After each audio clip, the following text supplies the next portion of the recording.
Salut à tous les amateurs de cinéma. Je suis ravie de vous accueillir sur ma chaîne Cinémotis, où je partage tout ce qu'il y a de plus intéressant sur les films à venir et ceux déjà sortis. Je vous conseille de vous abonner, car il y aura beaucoup de contenu passionnant. Et c'est parti. Bonjour à tous, et bienvenue sur ma chaîne. Aujourd'hui, je vous emmène dans un voyage fascinant à travers l'univers du Titanic, en vous présentant une rencontre exclusive avec le réalisateur légendaire James Cameron. Dans cette vidéo, nous plongerons dans les coulisses de son chef-d'œuvre, découvrirons les défis qu'il a rencontrés lors du tournage et explorerons son obsession pour l'histoire du Titanic. Préparez-vous à entendre des anecdotes inédites et à comprendre pourquoi ce film continue de captiver des millions de spectateurs à travers le monde. Restez avec moi pour cette aventure mémorable. À l'occasion de la ressortie en salle ce 8 février de Titanic, le chef-d'œuvre de James Cameron en version remasterisée 4K en 3D, Disney a organisé une conférence de presse virtuelle avec James Cameron début février. Nous y étions. La conversation était animée par le producteur Jon Landau. Pourquoi avez-vous voulu faire un film avec le Titanic comme toile de fond? James Cameron: j'ai été fasciné par le Titanic dès que j'ai commencé à travailler avec les gens de la Woods Hole Oceanographic Institution, qui faisaient de la robotique et d'autres choses auxquelles je m'intéressais quand j'ai fait de l'Abyss. J'ai rencontré Robert Ballard, j'ai vu toutes les choses incroyables qu'il faisait. J'ai commencé à penser à Titanic. Alors j'ai regardé Atlantic Latitude 41 degrés, le film en noir et blanc de Howard Baker. Et j'ai pensé, waouh, quelle toile de fond incroyable ça ferait pour une histoire d'amour. Lorsque nous avons présenté le projet à la 20th Century Fox, j'y suis allé avec un grand livre de peinture du Titanic par Ken Marshall. Je l'ai ouvert à la page centrale, qui était une grande image double du Titanic en train de couler avec les canaux de sauvetage qui s'éloignent, les fusées qui explosent. J'ai dit au directeur de la 20th Century Fox à l'époque, je veux faire Roméo et Juliette sur le Titanic. Pourquoi pensez-vous que le navire et la tragédie ont une telle résonance culturelle? Il y a eu de bien plus grandes tragédies depuis le Titanic. La Première Guerre mondiale, et des dizaines de millions de personnes sont mortes. La Seconde Guerre mondiale. Il y a eu toutes sortes de tragédies. Mais le Titanic a cette sorte de qualité romanesque durable, presque mythique. Et cela a à voir avec l'amour et le sacrifice. Les hommes qui se sont retirés des canaux de sauvetage pour que les femmes et les enfants puissent survivre. Il y a quelque chose de très élégant dans tout ça. Il y a quelque chose sur l'orgueil démesuré de l'homme et le fait que le navire était considéré comme insubmersible mais qu'ils l'ont mal exploité et qu'il a coule. C'est un rappel que quand nous mettons trop de foi dans la technologie et dans notre propre intelligence, ça peut arriver. Le sentiment de perte et de tristesse et toutes ces choses combinées en font une histoire extraordinaire. Nous avons donc ajouté notre histoire à ce qui était déjà une histoire extraordinaire. Je pense que grâce au film, les gens en savent plus sur l'histoire du Titanic car nous avons été très, très précis dans la partie historique. Et je pense que les gens s'en souviendront plus longtemps grâce à cela. Pourquoi pensez-vous que le film lui-même résonne encore autant avec le public aujourd'hui? Il y a beaucoup de raisons selon le public. Prenons les jeunes femmes par exemple. Je pense que ce qui se passe vraiment, c'est que les jeunes femmes sont à un moment de leur vie, dans cette sorte de période post-adolescente. Au milieu de l'adolescence, où la société leur dit de ne pas être ce qu'elles sont. De ne pas être les personnes étonnantes et illimitées qu'elles sont vraiment, et on leur dit de s'asseoir, de se taire, de rentrer. Ce corset, et de faire ce que la société attend d'elles. On a fait un film sur Rose, le personnage de Kate Winslet. Son épanouissement en tant que personne. Et oui, Jacques a été un catalyseur pour elle, mais elle a continué, après avoir survécu au Titanic, nous voyons à la fin du film, toutes ces photos qui montrent qu'elle a vécu une vie bien remplie. Elle a réalisé tout son potentiel. Et je pense que cela parle au code féminin du public, et aux hommes qui s'intéressent à ces choses-là, ce qui est mon cas en tant que père de jeune fille. Donc je pense que cela en fait partie. Pense que l'histoire est déchirante. C'est beau l'amour. La beauté de l'histoire d'amour qui culmine de façon tragique. Vous pouvez avoir une comédie romantique et ils peuvent s'embrasser à la fin et s'en aller au coucher du soleil. Mais il y a quelque chose de beaucoup plus puissant dans une histoire d'amour tragique, qui comporte une séparation. Et il n'y a pas de séparation plus permanente que la mort. Maintenant, est-ce que c'est juste Rose en tant que très vieille femme de 103 ans, qui imagine ce que c'est que d'être réunie avec Jack? Peut-être que c'est juste une célébration de sa mémoire et de la chose la plus importante qui lui est arrivée dans sa vie de très jeune femme, se souvenant de cela à 103 ans de façon si vivante qu'elle croit qu'elle doit un jour être réunie avec lui. Donc vous pouvez avoir interprétation séculaire de cela, ou vous pouvez avoir une interprétation religieuse. Nous faisons tous l'expérience de l'amour en tant qu'être humain. Et si vous êtes un parent et que vous avez des enfants, si vous avez un conjoint que vous aimez ou un partenaire que vous aimez, vous ne pouvez pas imaginer la finalité de la mortalité et d'être séparés. Alors nous aspirons à quelque chose. Nous aspirons à cette possibilité d'être réunis. Et c'est là que le film se termine. Je pense donc que l'attrait du film réside en grande partie dans le voyage que vous faites. La beauté, le spectacle, la musique. Vous pourriez le prendre différemment. Les gens me disaient, Rose, était-elle vivante dans le lit ou pas? L'actrice qui jouait Rose agit, Gloria Stewart m'a demandé, alors je suis censée être vivante ici ou morte? Alors je me suis lancée dans cette longue diatribe sur le fait que je veux que ce soit ambigu. Je veux que le public l'interprète comme ils le veulent, et blablabla. Elle m'a demandé, je retiens mon souffle ou pas? J'y ai pensé pendant une longue seconde, et j'ai fait, retenez votre souffle. Un souvenir du tournage sur le plateau? Il y en a tellement. Veut dire, ils me viennent par flash. Je me souviens du tournage du film presque mieux que du film lui-même, bizarrement. Le tout dernier jour de tournage, la toute dernière prise, j'étais dans une combinaison de plongée, avec un équipement de plongée. Et des genouillères de gardien de but de hockey sur le pont. Quand on a fait tout exploser, l'eau s'est précipitée là où j'étais. La pression était énorme. Il y avait moi et le cascadeur polonais qui jouait le capitaine. Des centaines de tonnes d'eau ont déferlé. C'était comme un coup de poing dans le visage. Tout est devenu noir parce qu'on ne pouvait plus rien voir. Et je ne savais pas s'il était vivant. Il ne savait pas si j'étais vivant. Et c'était la dernière scène du tournage. Et je me souviens avoir pensé à toutes les épreuves que nous avions devant nous en post-production pour terminer ce film. J'ai dit, Seigneur, prends-moi maintenant. Puis ils ont ouvert la trappe, et ils nous ont sortis. Le décor faisait 750 pieds de long. C'était environ 100 pieds plus court que le vrai Titanic. Les gens ont mal interprété cela. Ils l'ont appelé une miniature à l'échelle de 90%. Ce n'est pas le cas. Ce n'est pas le cas. C'est à 100% l'échelle du vrai navire. Nous l'avons juste raccourci un peu. Nous avons dû nous adapter. Aucun figurant de plus d'1,50 m n'était autorisé à être en gage. Parce qu'il suffisait d'un gars d'1,80 m pour que tout le vaisseau paraisse petit. En travaillant avec Leonardo à l'époque, pouviez-vous prévoir l'incroyable acteur qu'il allait devenir? Léo est Léo, et Léo est ce que nous savons qu'il était à l'époque. J'aimerais dire que j'avais une boule de cristal et que je suis si prémonitoire, que je pouvais voir qu'il aurait cette carrière incroyable. Et de multiples nominations aux Oscars. Ce que nous savions à l'époque, c'était qu'il était un acteur vraiment doux. Et il semblait avoir des possibilités illimitées. Maintenant, ce n'est pas parce qu'un acteur a des possibilités illimitées qu'il va les réaliser, mais lui c'est ce qu'il a fait. Et c'est la même chose pour Kate.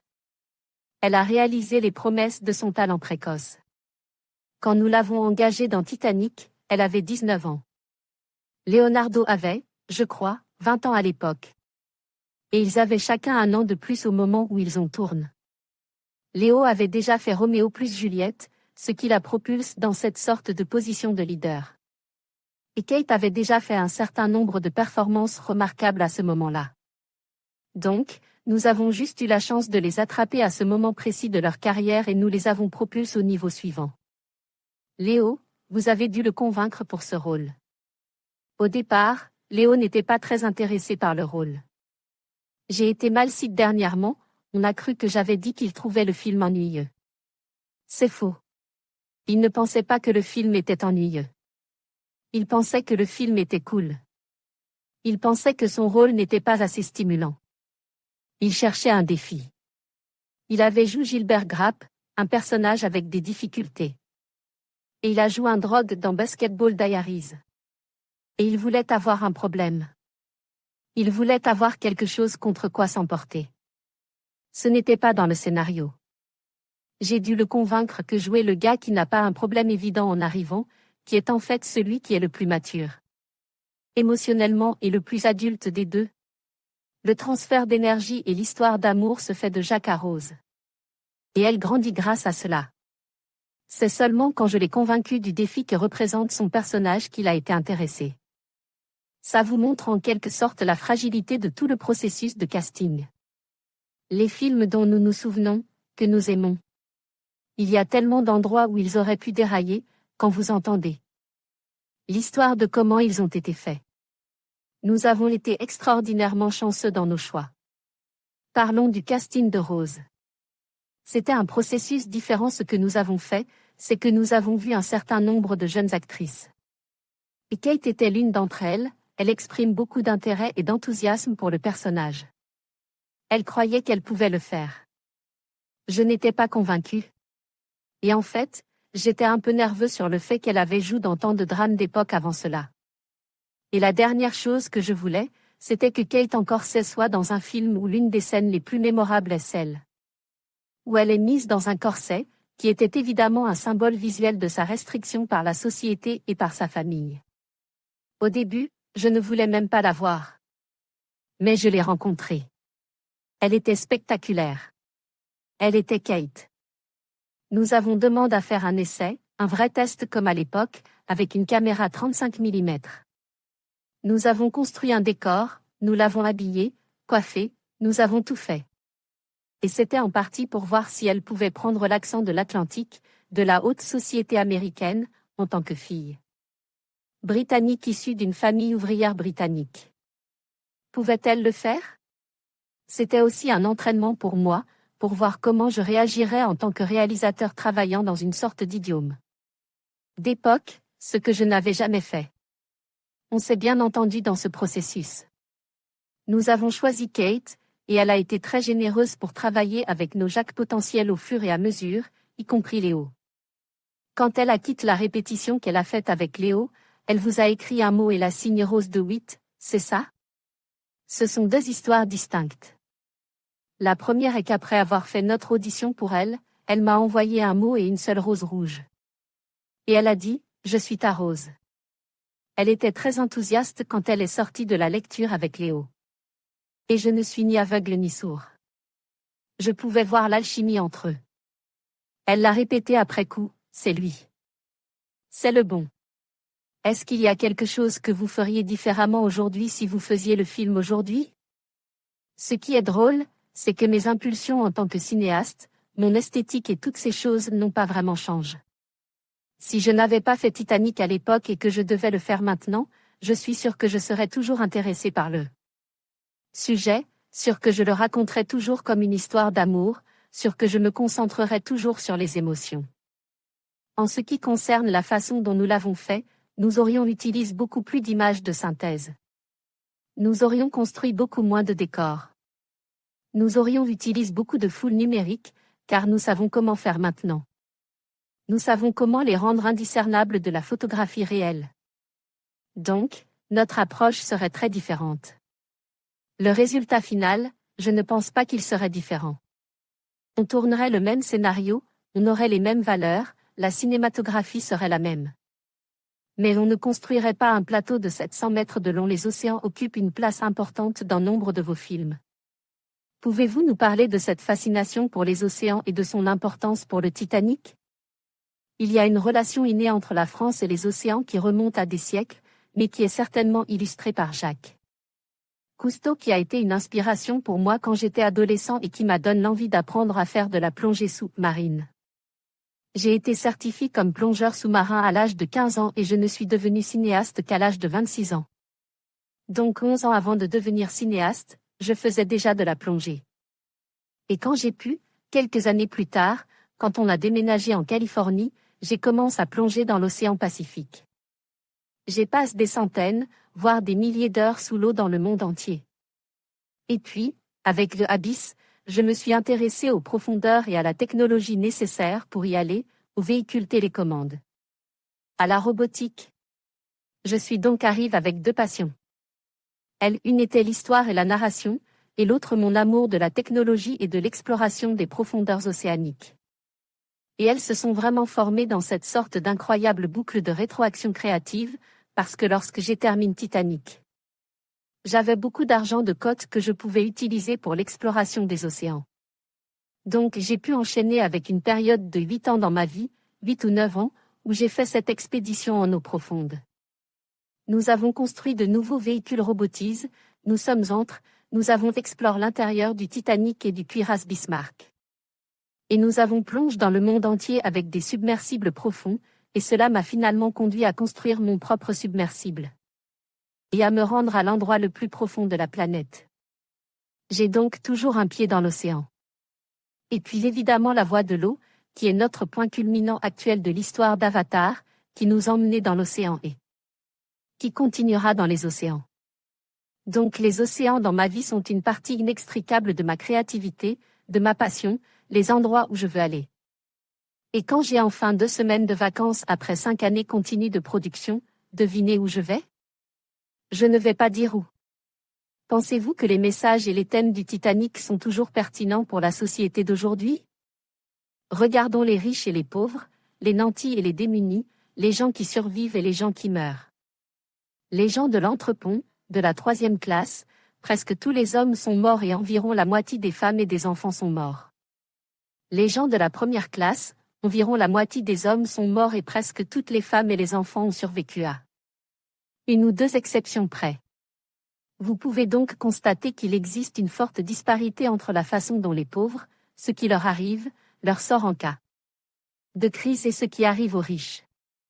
Nous voici maintenant confrontés à une autre crise appelée changement climatique. On nous a prévenus pendant des années, on le voit arriver droit sur nous, on ne peut pas faire tourner le navire. C'est exactement comme ce foutu iceberg. On va le percuter de plein fouet et devinez qui va en souffrir le plus? Les pauvres. Ce ne sont pas les nations riches qui l'ont cause. Ce sont les riches du Titanic, leur impatience d'arriver à New York, et le capitaine et le propriétaire de la ligne de bateaux à vapeur l'ont compris et ont répondu à leur riche clientèle qui ont causé le naufrage en premier lieu. Et ce sont les pauvres qui ont souffert, numériquement, statistiquement. Maintenant, nous avons la même chose qui se joue sur la scène mondiale avec le changement climatique et tous les autres désastres écologiques qui nous attendent, parce que les riches ont mis la pédale douce sur le navire de la civilisation humaine. Ils se dirigent tout droit vers ce satané iceberg. Et quand nous le heurtons, ce seront les nations pauvres qui souffriront, n'est-ce pas? Et les riches s'en sortiront parce que les riches le font toujours, n'est-ce pas? C'est donc le thème aussi pertinent aujourd'hui qu'il l'était à l'époque? Je dirais qu'il est plus pertinent qu'il ne l'a jamais été. Comment pensez-vous que Titanic ait influencé les blockbusters après sa sortie? Je pense qu'une chose est devenue claire tout de suite, c'est que le film peut durer 3 heures. Parce qu'historiquement, avant Titanic, la sagesse, qui s'avère ne pas être vraie, était de dire qu'un long film ne peut pas faire d'argent. 1. Les gens ne vont pas le voir. 2. Vous perdez une projection par jour. Ça pourrait être vrai en période estivale mais en sortant de Noël et en projetant le film en janvier, février et mars comme Noël. Avons fait, nous étions numéro 1 pendant 16 semaines ou 15 semaines. Quelles que soient vos disponibilités, le film était là. Les gens finissaient par le trouver et ils y retournaient et le voyaient encore et encore. Donc la longueur d'un film n'est pas importante, c'est la seule chose que nous avons apprise. Un film peut sembler long en 1h30. Et il peut vous dépasser en 3h15 si vous êtes attentif, si vous êtes captif par ce que vous voyez ou engagé par ce que vous voyez. Avatar, le premier film, est tout à fait long film. Il dure 2h03. Les gens disaient qu'ils en voulaient plus. Eh bien, nous avons pris cela à cœur et nous avons fait un film de 3h12 pour le nouvel Avatar, et il marche très bien. Donc je pense que nous avons brisé le mythe de la durée. C'est une grande chose. Titanic, de James Cameron, ressorti en salle le 8 février 2023. Actualité, critique, le film de la semaine, top actu critique. Superman, jeudi 10 juillet 2025 à ne pas manquer, actualité Red Sonja, la bande-annonce jeudi 10 juillet 2025. Actualité, nos vidéos. Rencontre, série, top actu Spilvan, rencontre avec Makoto Sumikawa Andan, Hiroshi Watari mercredi 9 juillet 2025. Critique, le film de la semaine critique, Odeur mercredi 9 juillet 2025. Actualité, critique, le film de la semaine, top actu critique, Superman. Jeudi 10 juillet 2025 à ne pas manquer, actualité Red Sonja, la bande-annonce jeudi 10 juillet 2025. Actualité, nos vidéos, rencontre. Série, top actu Spilvan, rencontre avec Makoto Sumikawa Andan, Hiroshi Watari mercredi 9 juillet 2025. En conclusion, cette rencontre avec James Cameron nous a permis de plonger au cœur de l'univers fascinant du Titanic. Son engagement passionne pour la vérité historique et son désir de rendre hommage aux victimes de cette tragédie sont palpables. Grâce à sa vision artistique et à son expertise technique, il a su capturer l'essence de cette histoire intemporelle. Nous espérons que cette exploration vous a inspiré à en apprendre davantage sur le Titanic et son héritage. Merci de nous avoir rejoints dans cette aventure cinématographique unique.